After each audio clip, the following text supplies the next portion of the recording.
Si hubiera sido posible verla como estamos haciendo nosotros, desde lo alto de un mágico helicóptero temporal, probablemente la Roma imperial habría tenido este aspecto a ojos de sus emperadores.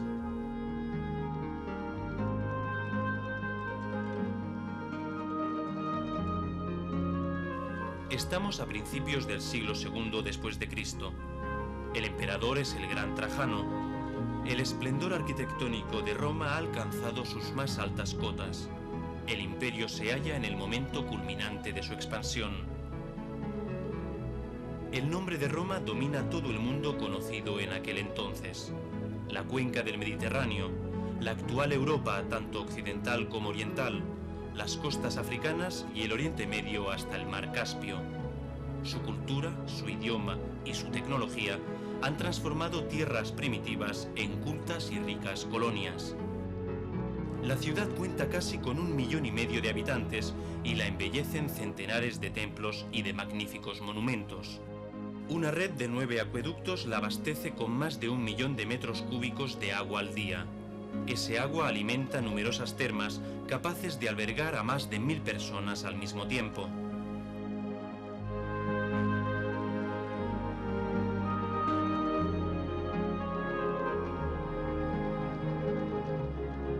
Estamos descendiendo hacia el corazón de la ciudad, es decir, el panorama que todos los turistas admiran desde las terrazas del Capitolio, el Foro Romano. Un área célebre y fascinante que la inclemente obra del tiempo ha degradado y descolorido, pero que en esa época debía de ser de un resplandor asombroso. Aquí se desarrollaba gran parte de la vida pública. En la curia el Senado emanaba las leyes. En las basílicas los tribunales administraban justicia. En los grandes templos se honraban a los dioses. En los anfiteatros se desahogaban las ansias y las tensiones. En las bibliotecas se conservaba y difundía la primera gran cultura de la historia. Parecerá extraño, pero en esta zona de la Roma antigua, a pocos pasos del Palacio Imperial y donde se desempeñaban las principales funciones públicas del Estado, los romanos también venían a jugar. Por ejemplo, aquí, junto a este imponente edificio, la Basílica Julia, mandada construir por el gran César. El término basílica no debe confundirnos. En realidad, las basílicas romanas no tenían nada que ver con las grandes iglesias cristianas posteriores. Eran solamente monumentales edificios destinados sobre todo a tareas públicas como las transacciones económicas y especialmente a la administración de justicia. Y justo en el interior de la Basílica Julia se celebraban pleitos que atraían mucho al pueblo, siempre en busca de noticias picantes y escandalosas. El pueblo romano, pese a ser tan civilizado, era extraordinariamente pendenciero y nunca había suficientes aulas de tribunal. Las pausas entre una audiencia y otra eran muchas y largas, así que, para matar el tiempo, habían sido grabados sobre las gradas tableros y modelos de juegos diversos que es posible admirar todavía. Pero venid, la entrada es libre.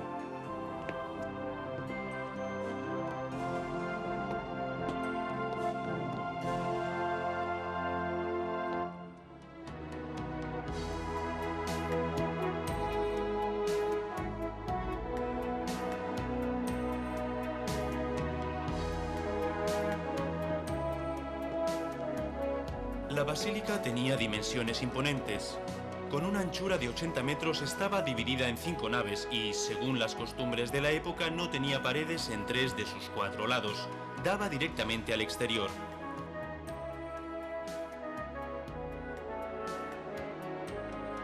Aquí desempeñaba su tarea el Tribunal de los Centumviros y, gracias a varias cortinas y tabiques, podía albergar nada menos que a 4 tribunales al mismo tiempo. Como decíamos, las audiencias eran públicas y especialmente cuando en ellas estaban involucrados personajes famosos, el pueblo se apiñaba para verlos, con tanto gentío y confusión que podemos fácilmente imaginárnoslo. Hemos visto que esta zona de Roma era tal vez la más concurrida y caótica de la ciudad. Sin embargo, a pocos pasos de aquí había un lugar donde ningún romano habría entrado jamás: el Templo de Vesta. Las vestales, 6 doncellas escogidas desde niñas entre las familias patricias, eran las componentes del único colegio sacerdotal femenino romano, cuya fundación se remonta a los orígenes de la ciudad. Parece que incluso Rea Silvia, la mítica madre de Rómulo y Remo, había sido una vestal de familia real. Su función era la de mantener perennemente encendido el fuego sagrado, conservado en el interior de un pequeño templo dedicado a la diosa Vesta.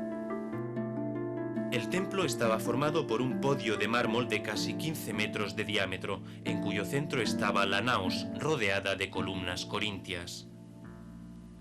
Las vestales debían ejercer sus funciones durante 30 años y estaban sometidas al voto de castidad, bajo pena de muerte. Como contrapartida gozaban de importantes medios financieros y de inmenso prestigio. Se les reservaba puestos de honor en los espectáculos y tumbas ubicadas en el interior de la ciudad. La tradición les reservaba, incluso, el conceder el perdón a un condenado a muerte que se hubiese topado con una de ellas por la calle. Se alojaban en un gran edificio adyacente al templo, construido alrededor de un gran atrio.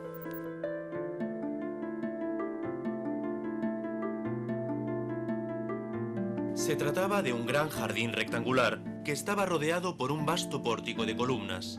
Bajo el pórtico estaban ubicadas las estatuas de las vestales máximas, es decir, las decanas del colegio. A su alrededor surgían los cuartos, la cocina y numerosos baños dotados de calefacción, un área evidentemente lujosa respecto a la austeridad de nuestros conventos. Junto a la clásica zona del Foro Romano, empezaron a surgir otros foros a partir del siglo I a.C., por voluntad de algunos grandes personajes de la época. Estos se desarrollaron según un determinado plan urbanístico que trataba de crear centros de interés común, donde el pueblo pudiera participar en la vida pública. De manera que eran lugares muy codiciados por los potentes de la época, que veían en ellos la posibilidad de manifestar y celebrar al máximo su poder, por lo que no dudaban en gastar cuantiosas cifras. Se dice que el foro construido por César le costó al dictador una cifra exorbitante, casi 600 millones de sestercios. También Augusto quiso edificar un foro. El proyecto, es más, nació de una promesa hecha muchos años antes, en vísperas de la batalla de Filipos, en la que murieron Bruto y Casio, los asesinos de César. El foro de Augusto fue inaugurado en el año 2 a.C. No es tan majestuoso como el que más tarde construyó Trajano, pero estaba dominado por un espléndido templo dedicado a Marte Ultor, es decir, Vengador. El foro era la sede de los sacerdotes de Marte, que aquí celebraban varios ritos, y también era utilizado por los senadores para guardar sus bienes en cajas fuertes que para tal propósito en él se guardaban. Todo el conjunto nació como centro de representación destinado a glorificar al emperador.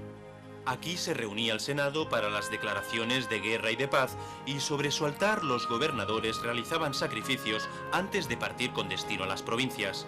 Aquí además se erigían las estatuas de los generales vencedores, mientras que las cariátides simbolizaban las naciones sometidas. Las dimensiones del templo eran notables, como demuestran los restos que aún se conservan de 3 de las 8 enormes columnas corintias, de más de 15 metros de altura.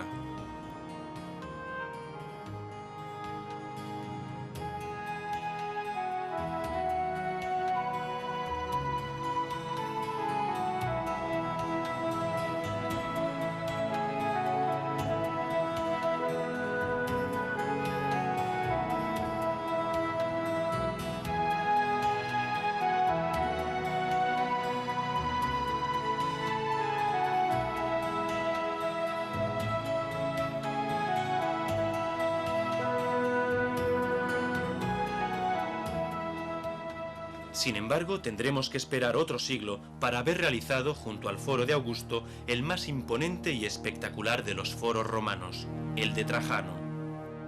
Cuando el gran emperador decidió edificar un monumento que empañara la grandiosidad de los precedentes, el primer problema fue encontrar el espacio adecuado.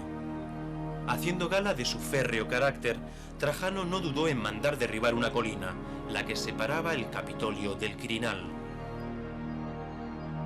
La obra fue inmensa, considerando que el nivel de la colina aplanada, reportado por una inscripción en su base, corresponde a la altura de la célebre columna que se yergue aún hoy sobre los restos del foro, 30 metros. El foro de Trajano, concebido de forma que se asemejara a un campamento militar romano, fue construido en torno a una inmensa plaza de 300 metros de largo por 185 de ancho. Por su aspecto imponente, se volvió de inmediato uno de los principales centros administrativos de la ciudad.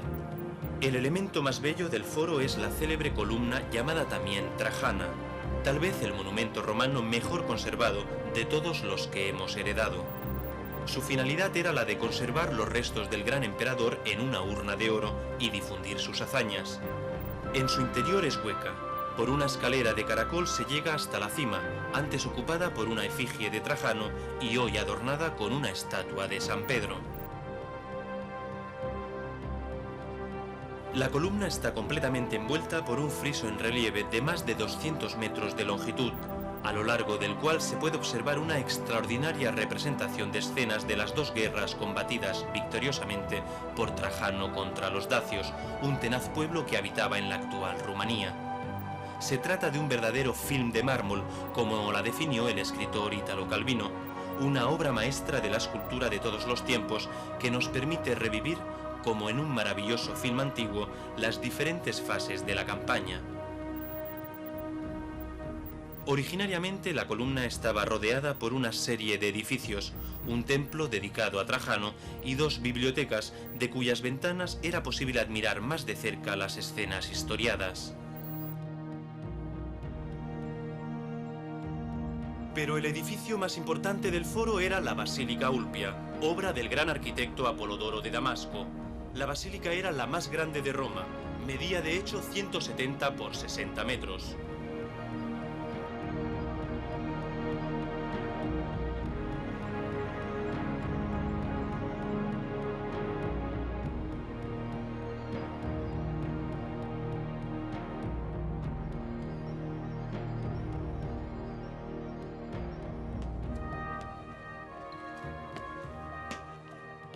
Su interior era realmente grandioso. Estaba dividido en 5 naves, adornadas por filas de columnas de granito y mármol cipollino.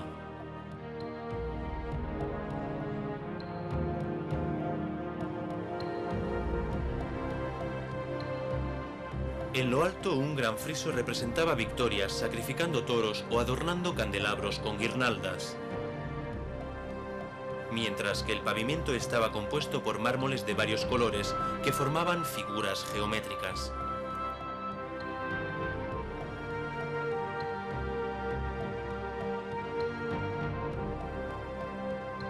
Tampoco esta basílica tenía una función religiosa. Las ceremonias religiosas públicas en la Roma pagana se celebraban habitualmente al aire libre. Edificios como este eran lugares de reunión y representación, destinados sobre todo a albergar funciones judiciales, pero también ceremonias de otro tipo, como la destinada a la manumisión de los esclavos, es decir, su liberación, que se desarrollaba en un área adyacente a la basílica.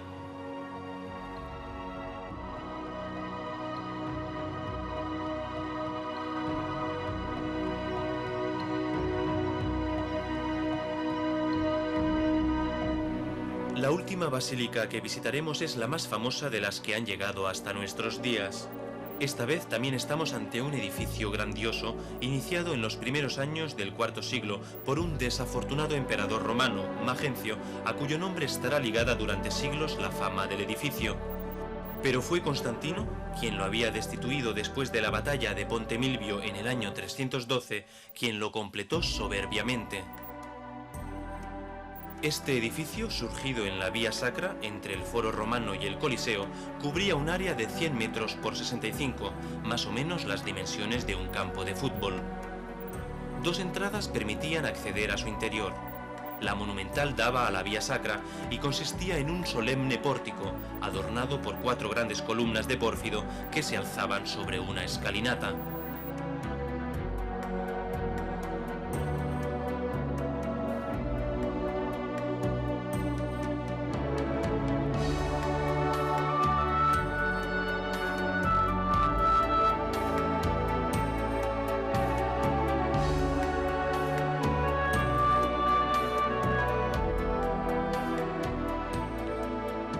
nave central tenía más de 30 metros de altura y estaba cubierta por 3 inmensas bóvedas esquifadas apoyadas sobre columnas de casi 15 metros.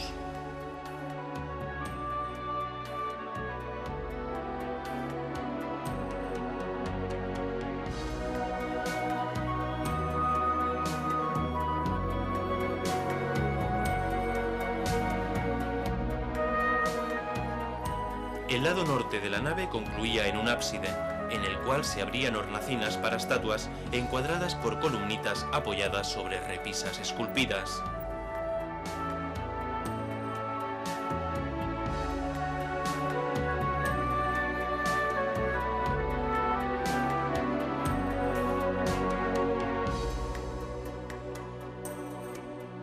En el ábside de la nave central había una colosal estatua sedente de Constantino que con sus 13 metros de altura da una idea de cuáles debían ser las dimensiones del edificio.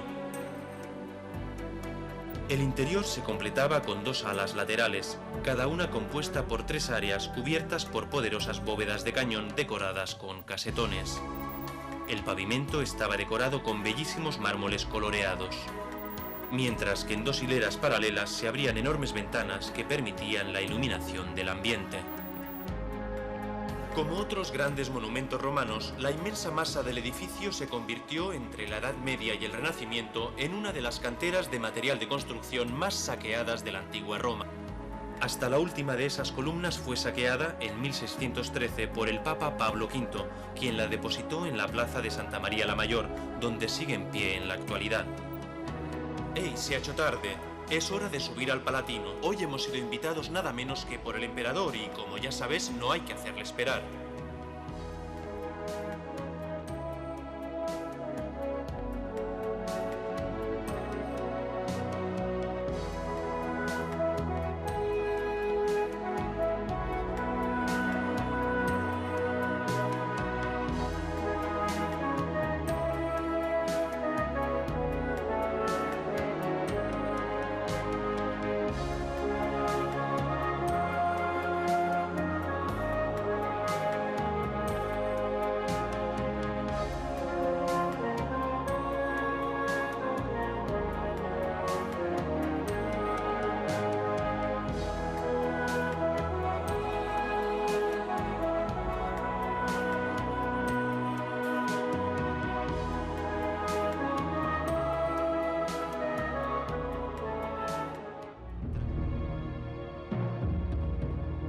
El anfiteatro Flavio, construido por obra del emperador Vespasiano e inaugurado en el año 80 después de Cristo por su hijo, Tito, era el centro de la ciudad y estaba destinado a transformarse, por su aspecto imponente, en el símbolo de la grandeza de Roma.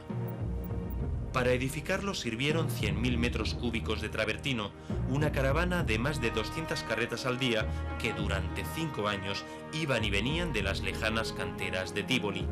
Y sus constructores lograron completar la ciclópea obra en solo 8 años. Para que el monumento resultara magnífico no se escatimó en gastos.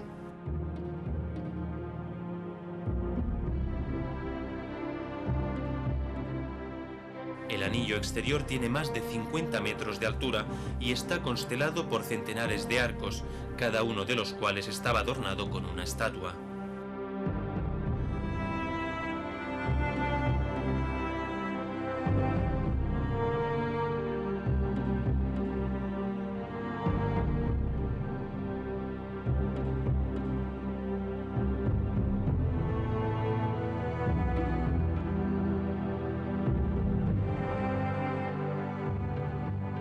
El cuidado estético de los desconocidos arquitectos que lo concibieron se notaba, inclusive, por los diversos estilos en que eran elaborados los capiteles de las semicolumnas que cerraban los arcos de los 3 primeros pisos.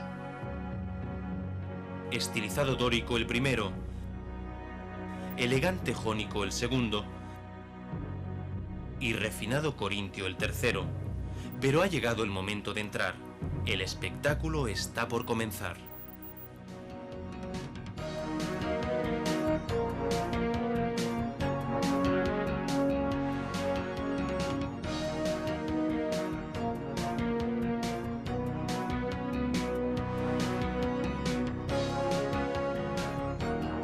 El interior era verdaderamente grandioso, a la altura de su fama.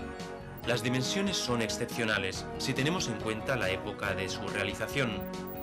Es de forma oval y el diámetro mayor de la elipse mide 188 metros contra los 156 del menor. Las bóvedas de las escalinatas estaban pintadas con oro y púrpura, los pasillos enlosados con mármol y decorados con innumerables mosaicos, las paredes divisorias incluso engarzadas con piedras preciosas.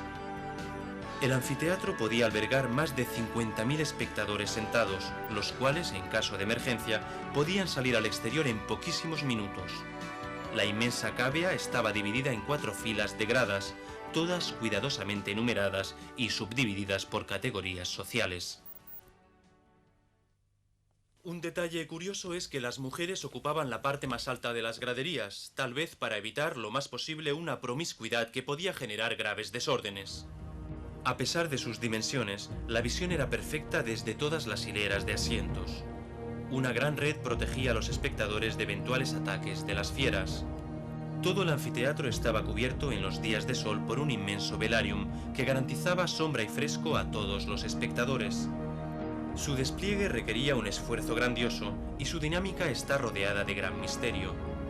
Probablemente un gran anillo metálico era alzado gracias a centenares de cuerdas que tenían su eje sobre astas puestas en la parte superior del último piso.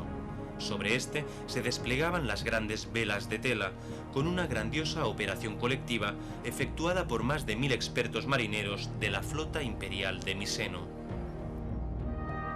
Y mientras los espectadores se acaloraban, excitándose con las hazañas de los célebres gladiadores, bajo el inmenso pavimento de madera cubierto con arena que formaba el ruedo, un dramático y frenético mundo subterráneo organizaba el próximo espectáculo. En los subterráneos del anfiteatro, en efecto, centenares de animales de las especies más variadas eran trasladados y empujados hacia la salida de la arena a través de ingeniosos resbaladeros y montacargas. Y no se trataba de animales pacíficos, si se tiene en cuenta que además de los clásicos leones, combatieron en la arena elefantes, osos, toros e incluso avestruces y cocodrilos. Lo que los romanos en cambio nunca vieron fue el martirio de los cristianos, que pese a lo que sostiene la tradición, parece que en esta arena nunca fueron sacrificados.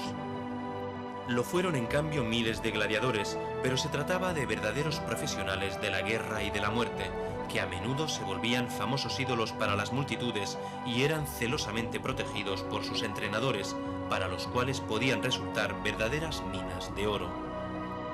Con el recuerdo de estos hombres, fuertes y resignados a su destino, dejamos el momento de historia que hemos revivido. Un momento que pertenece a lejanos recuerdos, pero al cual todos los hombres de nuestra civilización seguramente le debemos algo.